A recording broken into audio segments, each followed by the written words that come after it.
Hello everyone, रघुवर GK में आप सभी का स्वागत है। आज हम लोग सीडीपी अर्थात चाइल्ड डेवलपमेंट एंड पेडागोजी के टॉप 20 क्वेश्चंस को पढ़ेंगे। यह हमारा ब्रह्मास्त्र सीरीज का चौथा पार्ट है। इस टॉपिक में हम जीन पियाजे से संबंधित टॉप 20 क्वेश्चंस को पढ़ेंगे। इस टॉपिक से आपके एग्जाम में कम से कम 2 से 3 प्रश्न जरूर बनेंगे। तो आप इस वीडियो को अंत तक देखें और वीडियो पसंद है तो चैनल को सब्सक्राइब जरूर करें। तो चलिए आज का क्लास हम स्टार्ट करते हैं।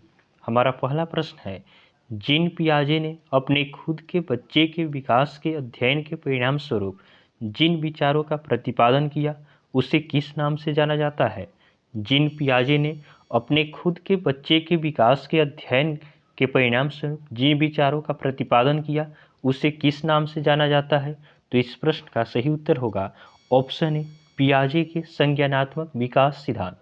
तो आपका जीन पियाजे ने अपने खुद के बच्चे के विकास के अध्ययन के परिणाम स्वरूप जिन विचारों का प्रतिपादन किया उस विचार को आपका पियाजे के संज्ञानात्मक सिद्धांत के नाम से जाना जाता है। नेक्स्ट क्वेश्चन को देखते हैं।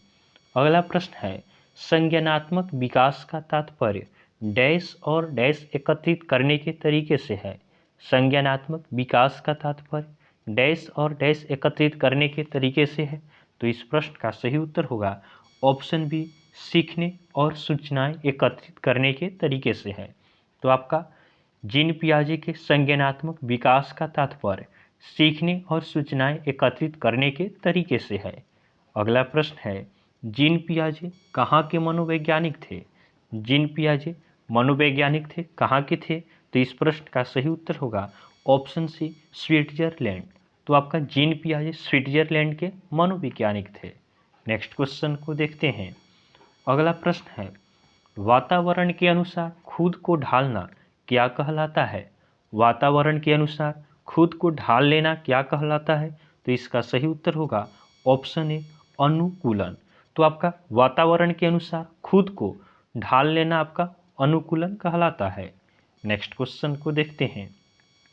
अगला प्रश्न है, पियाजे के संज्ञानात्मक विकास को कितने अवस्थाओं में विभाजित किया गया है? पियाजे ने संज्ञानात्मक विकास को कितनी अवस्थाओं में विभाजित किया है? तो आपका इस प्रश्न का सही उत्तर होगा ऑप्शन डी, 4। तो आपका जीन पियाजे ने संज्ञानात्मक विकास को 4 अवस्थाओं में विभाजित किया है। इन चारों अवस्थाओं का नाम क्या है? तो इनमें से पहला अवस्था आपका है इंद्रिय जनित गामक अवस्था, दूसरा है पूर्व संक्रियात्मक अवस्था, तीसरा है मूर्त संक्रियात्मक अवस्था और चौथा है अमूर्त संक्रियात्मक अवस्था। तो इस प्रकार आपका जीन पियाजे ने संज्ञानात्मक विकास को 4 अवस्थाओं में डिवाइड किया है। यह सभी अवस्था आपके लिए काफ़ी इम्पोर्टेंट है, तो आप इन सभी को ध्यान देंगे। अगला प्रश्न है, इंद्रिय जनित गामक अवस्था कब से कब तक होता है? इंद्रिय जनित गामक अवस्था कब से कब तक होता है? तो इसका सही उत्तर होगा ऑप्शन बी, जन्म से 2 वर्ष। तो आपका बच्चे के जन्म से 2 वर्षों तक का जो अवस्था होता है उसे हम इंद्रिय जनित गामक अवस्था के नाम से जानते हैं। नेक्स्ट क्वेश्चन को देखते हैं। अगला प्रश्न है, किस अवस्था में बालक भूख लगने की स्थिति को रोकर व्यक्त करता है? किस अवस्था में बालक भूख लगने की स्थिति को रोकर व्यक्त करता है? तो बालक भूख लगने की स्थिति में कब रोता है? तो आप जानते हैं यह अवस्था आपका प्रारंभिक अवस्था होता है। तो इसका उत्तर क्या हो जाएगा? ऑप्शन डी होगा, इंद्रिय जनित गामक अवस्था। तो आपका जीन पियाजे के अनुसार आपका इंद्रिय जनित गामक अवस्था में बच्चा क्या करता है? वह भूख लगने की स्थिति को रोकर व्यक्त करता है।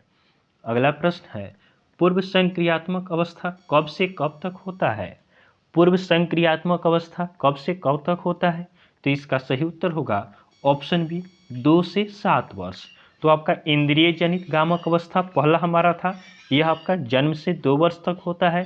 उसके बाद दूसरा हमारा है पूर्व संक्रियात्मक अवस्था, यह आपका 2 से 7 वर्षों का होता है। नेक्स्ट क्वेश्चन को देखते हैं।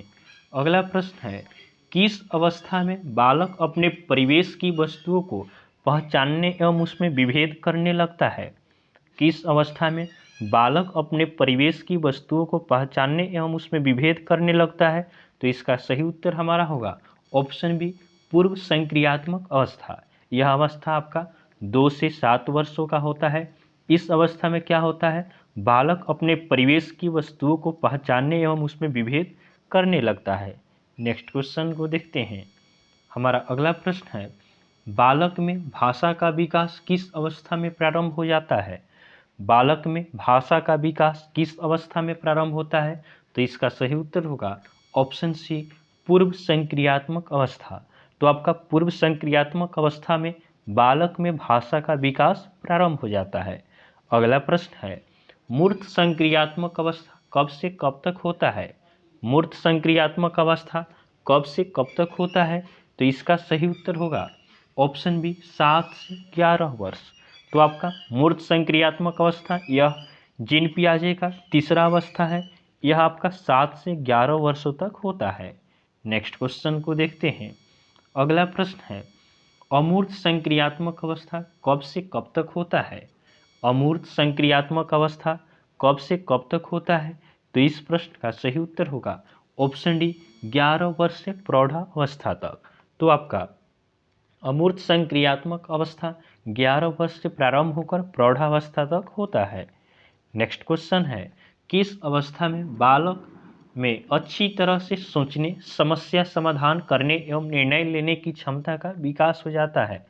वह कौन सी अवस्था है जिसमें बालक में अच्छी तरह से सोचने, समस्या समाधान करने एवं निर्णय लेने की क्षमता का विकास हो जाता है?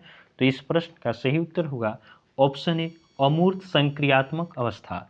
तो आप जानते हैं, अभी हमने देखा है कि अमूर्त संक्रियात्मक अवस्था आपका 11 वर्ष से प्रौढ़ावस्था तक होता है। इस अवस्था में क्या होता है, बालक में अच्छी तरह से सोचने, समस्या समाधान करने एवं निर्णय लेने की क्षमता का विकास होता है। नेक्स्ट क्वेश्चन को देखते हैं। अगला प्रश्न हमारा है, पियाजे के अनुसार संज्ञानात्मक विकास किस प्रकार का विकास है? पियाजे के अनुसार संज्ञानात्मक विकास किस प्रकार की विकास है?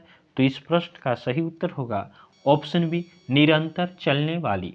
तो आप जानते हैं कि विकास कैसी अवस्था है, विकास आपका किस प्रकार का होता है? यह आपका निरंतर चलने वाला होता है। यह जन्म से लेकर शुरू होता है और आपका मृत्यु तक चलता है।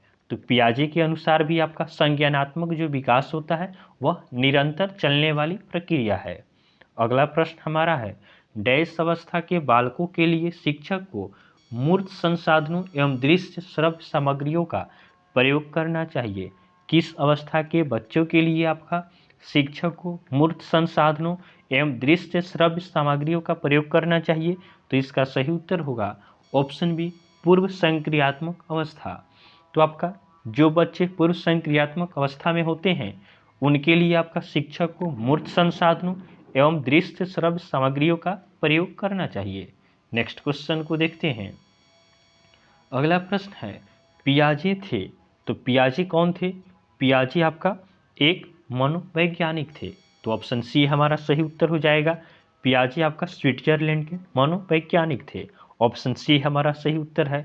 अगला प्रश्न है, निम्न में से किसका कथन है कि ज्ञानात्मक विकास नकल पर आधारित न होकर खोज पर आधारित होता है?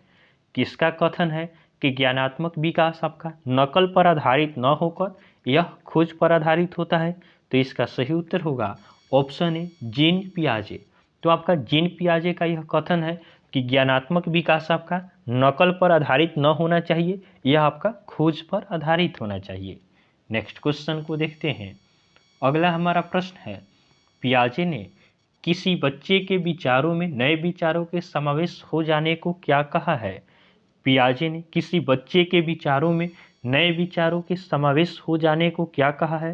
तो इसका सही उत्तर होगा ऑप्शन बी, आत्मसातीकरण। तो आपका पियाजे ने किसी बच्चे के विचारों में नए विचारों का समावेशन को आत्मसातीकरण कहा। नेक्स्ट क्वेश्चन को देखते हैं।